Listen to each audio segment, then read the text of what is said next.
Hello বন্ধুরা, আজকের দুপুরের লাঞ্চ মেনুতে দেখো কি কি আছে।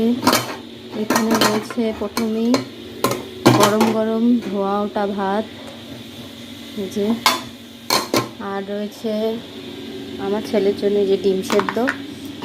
এখানে রয়েছে টক ডাল, আম দিয়ে টক ডাল, আর রয়েছে এখানে আলু করলার তরকারি, এই যে আলু করলার তরকারি। আর এখানে আছে তোমাদের এই যে পটল ভাজা, আর রয়েছে